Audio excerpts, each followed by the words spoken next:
Hello students, आज ये हमारा जो लेक्चर है, हमने आपको पिछले लेक्चर में बताया था कि प्रॉपर्टी कैसे दो मैट्रिक्स को मल्टीप्लाई करेंगे।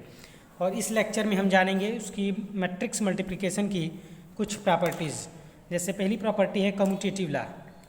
तो कम्यूटेटिव लॉ आप सभी लोगों को पता होगा कि कम्यूटेटिव क्या होता है, A B equal to B A. लेकिन जो मैट्रिक्स का मल्टीप्लिकेशन है वो कम्यूटेटिव लॉ को फॉलो नहीं करता है, यानी ए बी जो है वो बी ए के इक्वल नहीं होगा। आई बात समझ में? यानी अगर दो मैट्रिक्स को हम मल्टीप्लाई करें ए बी को या फिर बी ए को, दोनों इक्वल नहीं होगा। अब देखिए इसके बाद होता है एसोसिएटिव लॉ। एसोसिएटिव लॉ क्या है? अगर हमारे पास थ्री मैट्रिक्स है A B C, which A B का पहले मल्टीप्लाई कर लें, उसके बाद सी का मल्टीप्लाई करें, और बी सी का मल्टीप्लाई करें, उसके बाद ए का मल्टीप्लाई करें, बोथ एग्जिस्ट, तो ये एसोसिएटिव लॉ को फॉलो करेगा। कहने का मतलब ये है कि अगर हम ए बी को मल्टीप्लाई कर लें, उसके बाद सी का मल्टीप्लाई करें, या फिर बी सी का मल्टीप्लाई कर लें, उसके बाद ए का मल्टीप्लाई करें, रिजल्ट हमारा सेम आएगा दोनों ही कंडीशन में। इसका मतलब मैट्रिक्स का मल्टीप्लिकेशन जो है वो एसोसिएटिव लॉ को फॉलो करता है, कम्यूटेटिव लॉ को फॉलो नहीं करता है। Distributive laws of multiplication over addition.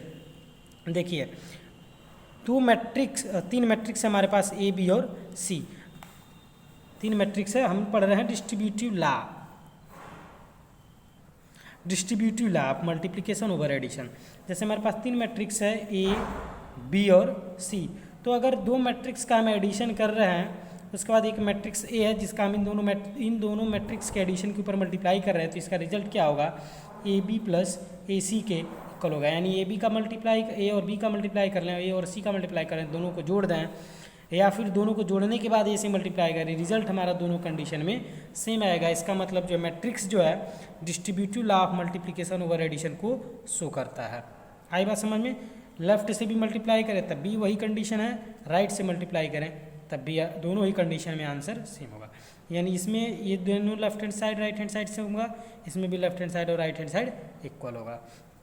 अब इसके बाद the product of two non zero matrices can be a zero matrix. अगर हम दो मैट्रिक्स को मल्टीप्लाई कर रहे हैं, अगर हम दो मैट्रिक्स को क्या कर रहे हैं, मल्टीप्लाई कर रहे हैं, तो उनका मल्टीप्लाई जो है वो जीरो हो सकता है। जैसे यहाँ देखिए ए जीरो नहीं है, बी भी जीरो नहीं है, लेकिन जब यहाँ पे ए बी को मल्टीप्लाई किया, मल्टीप्लाई करना हमने आपको पिछले लेक्चर में बताया हुआ है, तो जब मल्टीप्लाई किया हुआ है तो देखिए मल्टीप्लाई के बाद रिजल्ट हमारा जीरो आ रहा है ना। यानी अगर ए जीरो नहीं है, बी भी जीरो नहीं है, तो ए बी जीरो आ भी सकता है, नहीं भी आ सकता है। आई बात समझ में? अब देखिए ए और आई का मल्टीप्लाई करेंगे, आई का मतलब क्या, आइडेंटिटी मैट्रिक्स है, यानी ए और आइडेंटिटी मैट्रिक्स का मल्टीप्लाई करेंगे तो फिर से हमें वही मैट्रिक्स ए मिल जाएगा। आई बात समझ में? और अगर किसी मैट्रिक्स में, यह हमेशा स्क्वायर मैट्रिक्स होगा, जब आई क्या होता है, हमेशा स्क्वायर मैट्रिक्स होता है, इसका मतलब ए भी क्या होगा, स्क्वायर मैट्रिक्स होगा।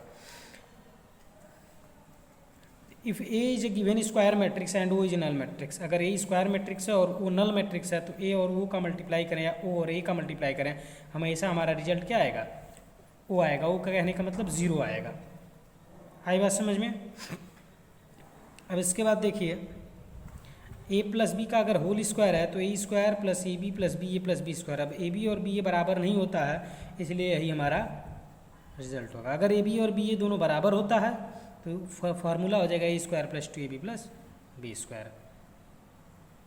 इसी सेम वे से ए माइनस बी का होल स्क्वायर होगा, A plus B A minus B का भी होगा। ये सब उतना इम्पोर्टेंट नहीं है। इसके बाद देखिए हम आ जाते हैं एक्सरसाइज पे। इसके बाद हमारा एक्सरसाइज है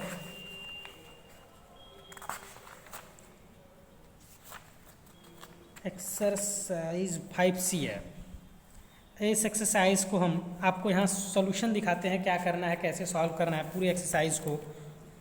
पहला क्वेश्चन है compute A B and B A whichever exist when.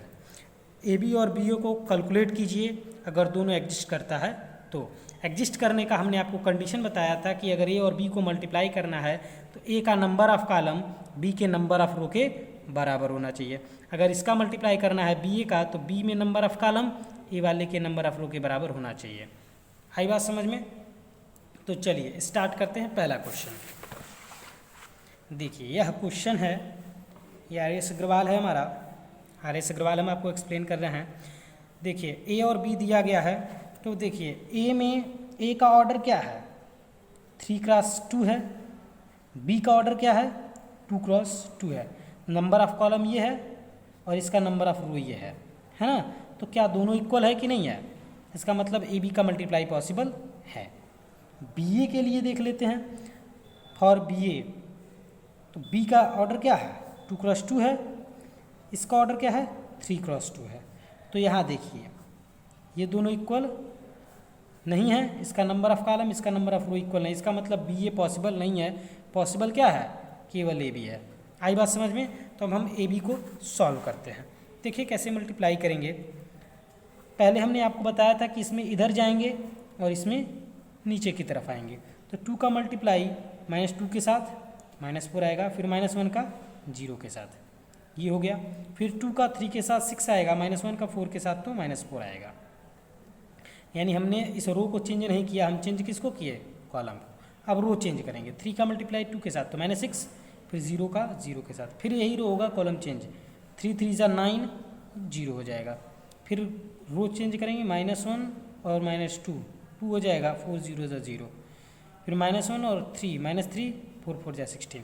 Solve कर लेंगे, -4 -6 2 6 -4 2 9 16 -3 13, ये हमारा आंसर हो जाएगा। अब इसी तरह से देखिए क्वेश्चन नंबर, इसमें सेकंड है, थर्ड है, फोर्थ है, फिफ्थ है, 5 क्वेश्चन दिया हुआ है, जिसमें हमने आपको फर्स्ट और फोर्थ को एक्सप्लेन किया है, सेकंड थर्ड और 5 आपको खुद से करना है। देखिए ए बी के लिए अगर यहाँ निकालना तो ए बी का ऑर्डर क्या है 1x4 है, बी का क्या है 4x1 है। तो यहाँ देखिए नंबर ऑफ कॉलम, दूसरी ये रो होता है, ये कॉलम, ये रो, ये कॉलम, यानी number of column equal to number of row equal है, इसका मतलब ए बी पॉसिबल है। बी ए के लिए देख लेते हैं, तो बी में पहले ये आएगा यानी 4x1, उसके बाद ये आएगा यानी कि 1x4। तो यहाँ भी देखिए नंबर ऑफ कॉलम और नंबर ऑफ रो इक्वल है ना। इसका मतलब अब बी ए भी पॉसिबल है, ए बी भी पॉसिबल है। तो बस स्टार्ट करते हैं, ए बी को मल्टीप्लाई करते हैं पहले। तो ये देखिए जो मैट्रिक्स बनेगा उसका ऑर्डर क्या होगा 1x1 का। ए बी में जो मैट्रिक्स बनेगा उसका ऑर्डर क्या होगा 1x1 का। बी ए में जो मैट्रिक्स बनेगा उसका ऑर्डर क्या होगा 4x4 का, 4x4 का। आई बात समझ में। चलिए 1 1 = 1, 2 2 = 4, 3 3 = 9 और 4 = 16। सब तो मल्टीप्लाई होगा नहीं, 1x1 का बनना था, ऐड कर लेंगे, आंसर आ जाएगा 30। अब बी ए के लिए देखते हैं, 1 2 3 4 लिखा हुआ, 1 2 3 4। तो देखिए यह 4x4 का बनेगा, 1 का 1, अब इसके नीचे तो है नहीं यानी 1 हो जाएगा। अब फिर 1 का 2 में तो यहाँ, फिर 1 का 3 में तो यहाँ, 1 का 4 में तो यहाँ, यानी रो वही होगा, हम क्या करते थे कॉलम चेंज करते थे। फिर 2 का 1 में, 2 का 2 में 4 आ जाएगा, 2 3 = 6, 2 4 = 8, फिर 3 1 = 3, 3 2 = 6, 3 3 = 9, 3 4 = 12, 4 1 = 4, 4 2 = 8, 4 3 = 12, 4 4 = 16। ये हमारा बी आ जाएगा, जिसका ऑर्डर क्या है 4x4 है। तो हमने आपको हम बता दिया कि कैसे हम ऑर्डर पता करेंगे और कैसे पता करेंगे कि दो मैट्रिक्स मल्टीप्लिकेबल है या कि नहीं है। आगे चलते हैं क्वेश्चन नंबर 2। हमें इसमें शो करना है कि A B not equal to B A है, ए बी और बी ए दोनों इक्वल नहीं है। तो ये हमारा दोनों मैट्रिक्स दिया हुआ है, तो चलिए मल्टीप्लाई करते हैं। ए बी का पहले 5 2 = 10 -3, 5 1 = 5 -4, यानी इसमें इधर जाएंगे और इसमें नीचे की तरफ। और रो फिर चेंज करेंगे, 6 2 = 12, 7 3 = 21, 6 1 = 6, 7 4 = 28। सॉल्व करेंगे, 10 - 3 7, 5 - 4 1, 33 34, ये हमारा ए बी आ जाएगा। अब बी ए को करते हैं, तो पहले बी की वैल्यू लिखेंगे, उसके बाद ए की। देखिए हमने पहले बी की वैल्यू लिखा है, फिर ए की। अब करेंगे क्या, 5 2 5 = 10, 1 6 = 6, -2 + 7, 3 5 = 15, 6 4 = 24, -3 4 7 = 28। ऐड करेंगे 16 39, 7 - 2 5, 20 - 2। अब क्या देखिए, ये ए बी है, ये बी है, दोनों बराबर है नहीं है, तो लिख देंगे here A B not equal to B A. अब इसमें एक क्वेश्चन और है, क्वेश्चन नंबर 2, जिसको आप लोग खुद सॉल्व करेंगे। इसके बाद चलते हैं क्वेश्चन नंबर 3 पे। इसमें दिखाना है कि ए बी और बी ए दोनों इक्वल है। इसमें भी देखिए 3 क्वेश्चन है, इसमें हमने एक क्वेश्चन आपके लिए किया हुआ है, ये ए दिया गया है, ये बी दिया गया है।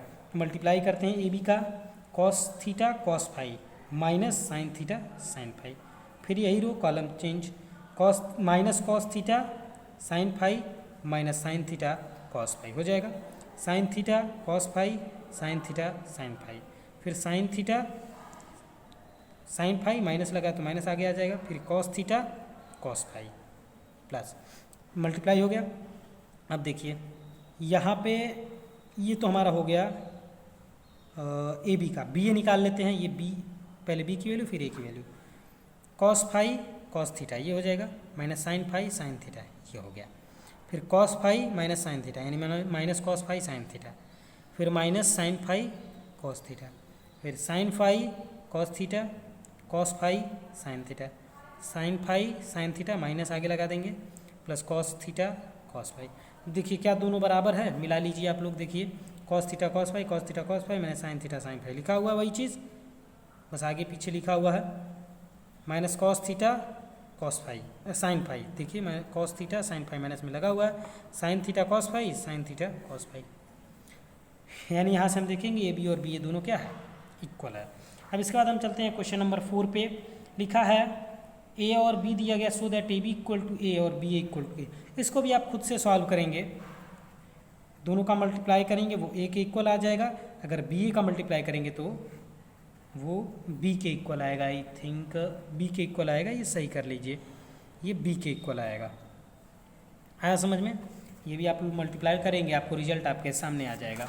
चलते हैं क्वेश्चन नंबर 5 की तरफ। क्वेश्चन नंबर 5 में देखिए दिया हुआ है ए और बी दिया गया है, इसमें क्या करना है, शो करना है कि ए बी जो है वो जीरो मैट्रिक्स है, यानी ए और बी का मल्टीप्लाई करेंगे तो वो जीरो आएगा। तो चलिए स्टार्ट करते हैं, ए और बी ये दिया गया है क्वेश्चन में, तो जीरो का मल्टीप्लाई ए स्क्वायर के साथ जीरो, सी का ए बी के साथ तो A B C minus A B C, कोई दिक्कत, फिर इसका जीरो सी के साथ तो B square C minus B square C, फिर यही रो अब इस बार इस कॉलम में zero B C square minus B C square हो जाएगा, माइनस ए स्क्वायर सी, फिर zero A B, zero into A B तो जीरो ए स्क्वायर सी, फिर माइनस सी का इसके साथ तो minus A B C zero A B C, फिर माइनस ए सी स्क्वायर इसके साथ जीरो, इसके साथ ए सी स्क्वायर, फिर रो चेंज करेंगे, B A square minus A square B, ये इसके साथ zero, A B square minus A B square zero, इसका इसके साथ A B C minus A B C और ये इसके साथ होगा तो ज़ीरो। अब देखिए इससे कैंसिल हो रहा है, ये इससे कैंसिल हो रहा है, ये इससे कैंसिल हो रहा है, यानी सब सारा कैंसिल हो जाएगा, आंसर आ जाएगा हमारा 0 0 0। अब देखिए क्वेश्चन नंबर 6 to 11 आप लोग खुद सॉल्व करेंगे, सारा मल्टीप्लाई करना है जिसको आप लोग कर लेंगे। हम चलते हैं सीधे क्वेश्चन नंबर 12 पे। ए और बी दिया गया है, हमें फाइंड करना है 3a square minus 2b plus आई की वैल्यू, बताना है क्या होगा। तो सबसे पहले हम ए स्क्वायर फाइंड करेंगे। ए स्क्वायर को हम क्या लिख सकते हैं, ए इंटू ए, यानी दो बार ए की वैल्यू लिखेंगे मल्टीप्लाई करेंगे, 2 2 जा 4 माइनस 3 माइनस 2 माइनस 2, 3 2 जा 6 3 2 जा 6, 3 1 जा माइनस 3 और 2 2 जा 4। तो अब देखिए 1 हो जाएगा माइनस 4 12 4 माइनस 3 1। अब इस इक्वेशन को हम लिख लेते हैं, इक्वेशन है हमारा 3a square minus 2b plus आई, इसी की वैल्यू हमें फाइंड करनी है। तो 3a स्क्वायर की वैल्यू ये हो जाएगी माइनस 2, b की वैल्यू यहाँ से आप लिख लेंगे, ये हमारा b की वैल्यू है, इसको हम पुट कर लेंगे, प्लस आई सबको पता है आइडेंटिटी मैट्रिक्स है, जो a और b का ऑर्डर है वही ऑर्डर यहाँ पर ही हो जाएगा। 3 का मल्टीप्लाई कर लेंगे, 3 1 जा 3 12 3 जा 36 4 3 जा 12 और ये 1 0 4 2 जा 8 माइनस 2 7 2 जा 14।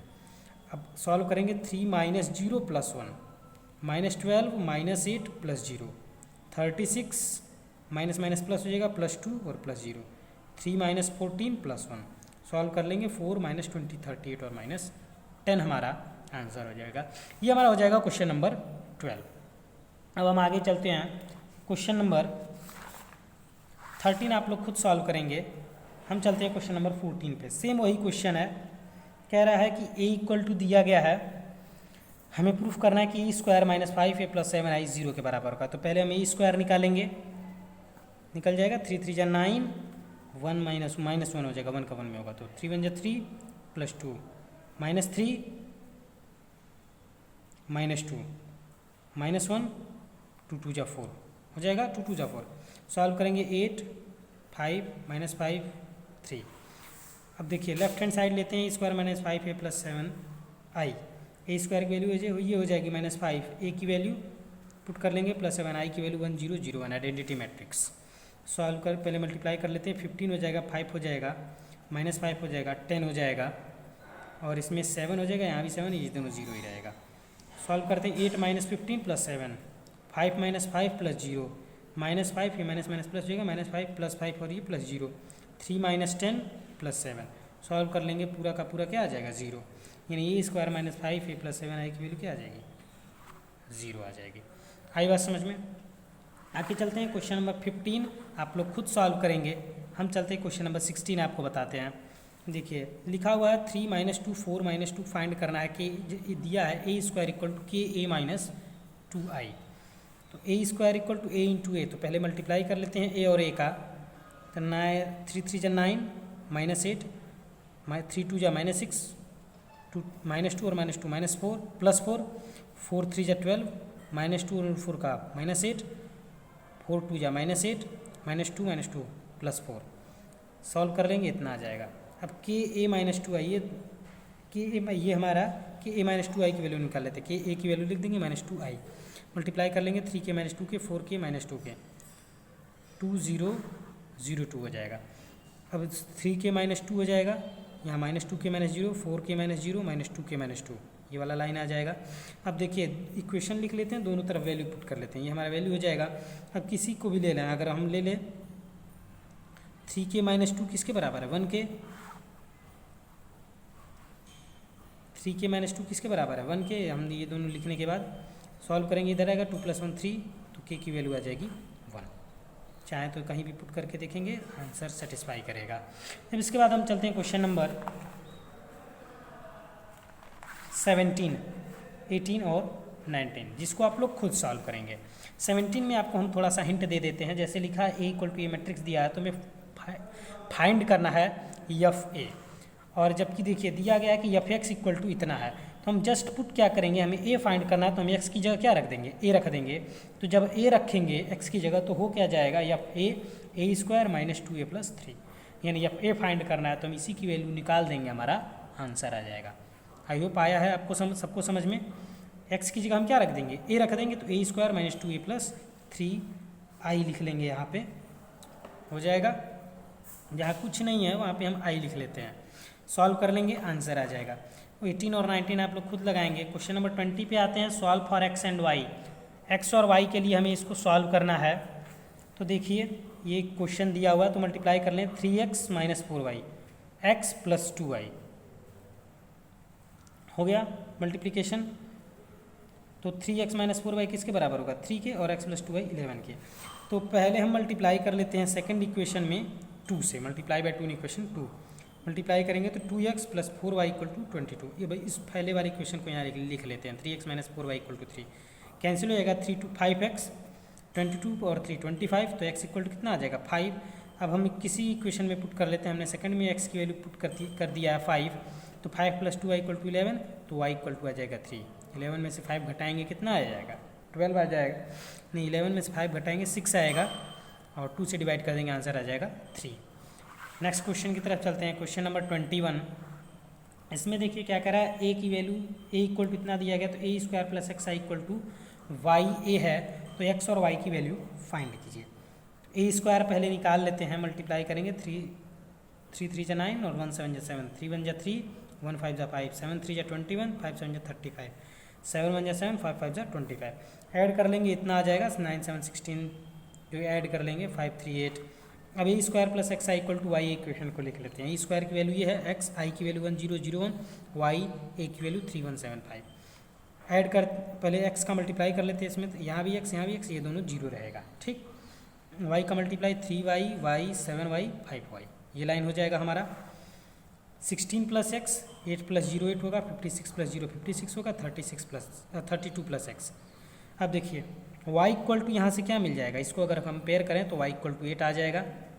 अब बाकी कोई भी ले लेते हैं, जैसे 16 + x इक्वल टू 3y ले लिया हमने, y की वैल्यू 8 है, तो 8 3 जा y की जगह रखेंगे 8 3 जा 24, इसको इधर ट्रांसफर कर देंगे 24 - 16, तो x इक्वल टू क्या आ जाएगा 8 आ जाएगा, यानी y की वैल्यू भी 8, x की वैल्यू भी 8 हो जाएगा। नेक्स्ट क्वेश्चन पे चलते हैं। क्वेश्चन नंबर 22 और 23 आप लोग खुद लगाएंगे, हम आपको बताते हैं। क्वेश्चन नंबर 24, इसमें क्या करना है, फाइंड करना है मैट्रिक्स ए।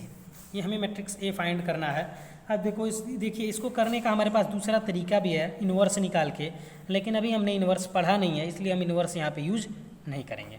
दूसरा तरीका क्या है, इन्वर्स से हम इस क्वेश्चन को लगा सकते हैं, लेकिन हम यहाँ इन्वर्स नहीं यूज़ करेंगे क्योंकि इन्वर्स अभी तक हमने पढ़ा नहीं है। तो देखिए अगर हमारा जो रिजल्टेंट मैट्रिक्स है उसका भी ऑर्डर 2 क्रॉस 2 है, और यहाँ पे जो ये वाला मैट्रिक्स है इसका भी ऑर्डर 2 क्रॉस 2 है, इसका मतलब जो ए होगा यहाँ पे नंबर ऑफ कॉलम तो 2 होना चाहिए। नंबर ऑफ कॉलम क्या होना चाहिए, 2 होना चाहिए, तभी तो ये दोनों मल्टीप्लाई होगा। ये जो दिया हुआ है 2 3 4 5, इसका ऑर्डर क्या है, 2 क्रॉस 2 है। रिजल्टेंट भी हमारा 2 क्रॉस 2 है, तो ये 2 क्रॉस 2 कहाँ से आता है, ये देखिए अगर जैसे यहाँ पे देखिए 2 क्रॉस 2 और 2 क्रॉस 2, रिजल्टेंट भी है 2 क्रॉस 2, मतलब ये नंबर ऑफ कॉलम और नंबर ऑफ रो मल्टी बराबर होगा तभी होगा। ये हमारा ए वाला है, इसका मतलब अगर ये 2 है तो ये भी कितना होना चाहिए, 2 होना चाहिए, इसलिए हमने यहाँ लिखा 2। अब देखिए जो रिजल्टेंट है ये 2 क्रॉस 2 है, तो रिजल्टेंट मैट्रिक्स कहाँ से उसका पता चलता है, इससे और इससे। इसका मतलब ये 2 है तो ये आगे वाला भी क्या है 2 है, इसके लिए हमने इसको भी मान लिया कि 2 होगा। आई बात समझ में। तो देखिए अब हम मान लेते हैं A equal to A B C D, 2 cross 2 हमें पता चल गया किस ऑर्डर का मैट्रिक्स हमें चाहिए, 2 क्रॉस 2 का ए बी सी डी। तो हम करेंगे क्या, मल्टीप्लाई करते हैं सबसे पहले 2a plus 4b, 3a plus 5b, 2c plus 4d, 3c plus 5d।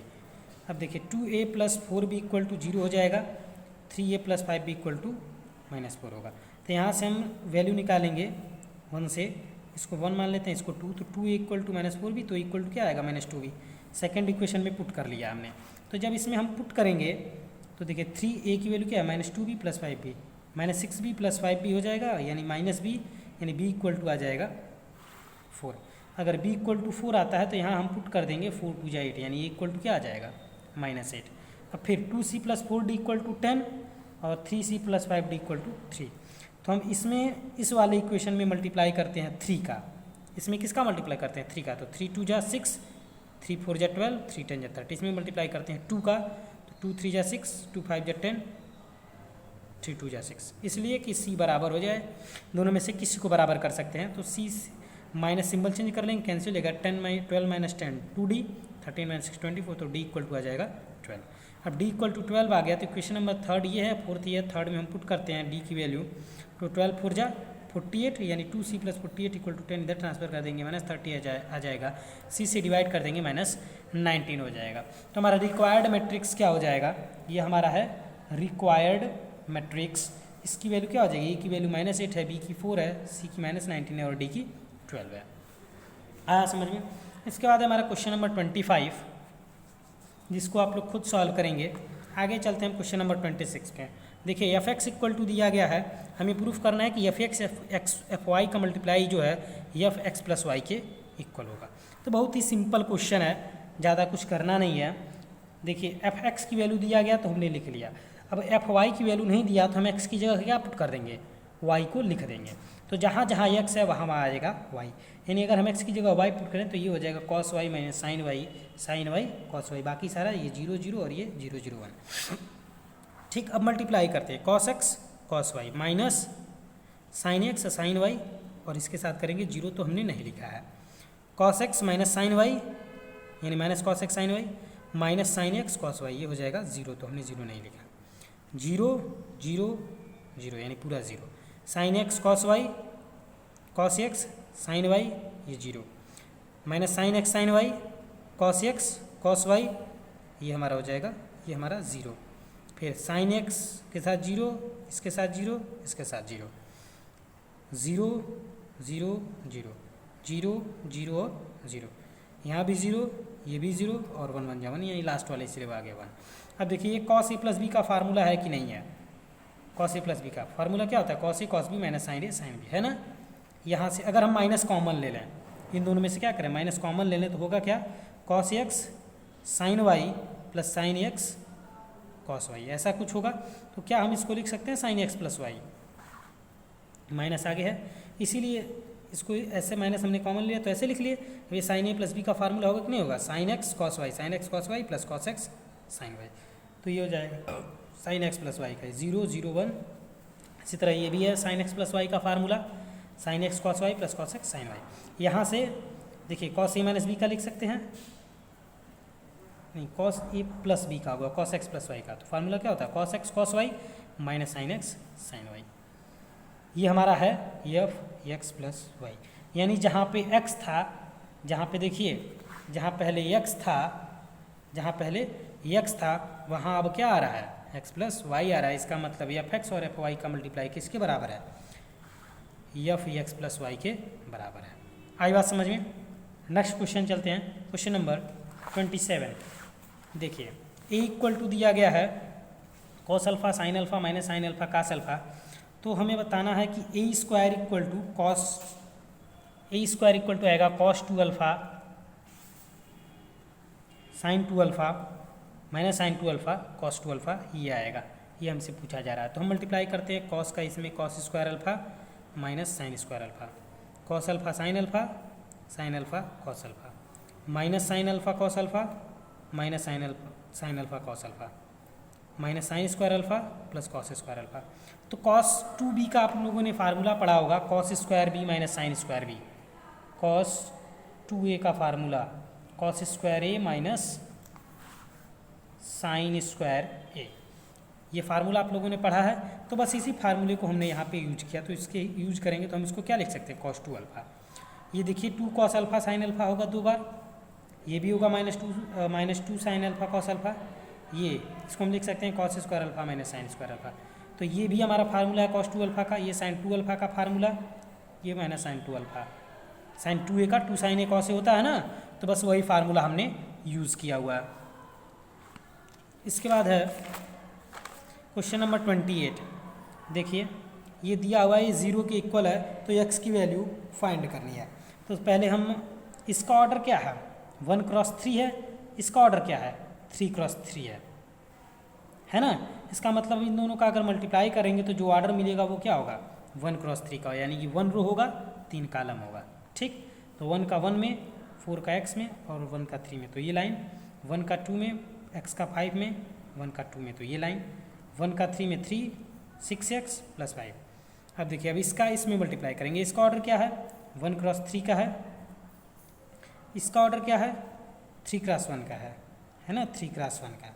इसका मतलब जो हम मल्टीप्लाई करेंगे उसका ऑर्डर क्या होगा 1 क्रॉस 1 का होगा, उसका ऑर्डर क्या होगा 1 क्रॉस 1 का होगा। पहले इसको ऐड कर लेते हैं, 3 1 4 प्लस 4x 2 2 या 4 प्लस 5x और 5 3 8 प्लस 6x। तो मल्टीप्लाई करते हैं, इसका मतलब 1 क्रॉस 1 का आएगा, तो इसका इसमें मल्टीप्लाई करेंगे 4 प्लस 4x, इसका इसमें करेंगे तो -8 और -10x, 8 3 24 6 3 18x। ऐड कर लेंगे सारा, 0 के इक्वल है, ऐड करेंगे सबको तो आएगा 12x प्लस 20 इक्वल टू 0, यानी 12x प्लस 20 इक्वल टू 0, तो 12x इक्वल टू -20, तो x इक्वल टू -20 अपन 12 डिवाइड कर देंगे, 4 5 या 20, 4 3 या 12, यानी x की वैल्यू आ जाएगी -5/3। इसके बाद आप 29 30 और 31 खुद से सॉल्व करेंगे। क्वेश्चन नंबर 32 हम आपको बताते हैं, इसको हमें प्रूफ करना है मैथमेटिकल इंडक्शन से। किससे प्रूफ करना है मैथमेटिकल इंडक्शन से। a इक्वल टू दिया गया तो हमें प्रूफ करना है n equal to 1 n 0 1 for all n belonging to n। हम करेंगे क्या, we will prove the statement by using mathematical induction. Let P N such that an equal to 1 n 0 1 for all n belonging to n। मान लेते हैं ये हमारा statement है। अब n इक्वल टू 1 के लिए हम मैथमेटिकल इंडक्शन अगर आप लोगों ने पढ़ा होगा तो सबसे पहले हम वहाँ क्या करते थे, n इक्वल टू 1 के लिए चेक करते, तो हम n इक्वल टू 1 के लिए चेक करते हैं, तो यहाँ n की जगह क्या पुट करेंगे 1। अब जब हम यहाँ n की जगह 1 पुट करेंगे तो देखिए आया क्या, a1 इक्वल टू 1 1 0 1। अब जो क्वेश्चन दिया गया है a इक्वल टू 1 1 0 1, क्या यही चीज़ ये आया है, यही चीज़ ये आया है कि नहीं आया। इसका मतलब ये हमारा क्या है, thus the result is true for n equal to 1। इसका मतलब रिजल्ट हमारा ट्रू है n इक्वल टू 1 के लिए।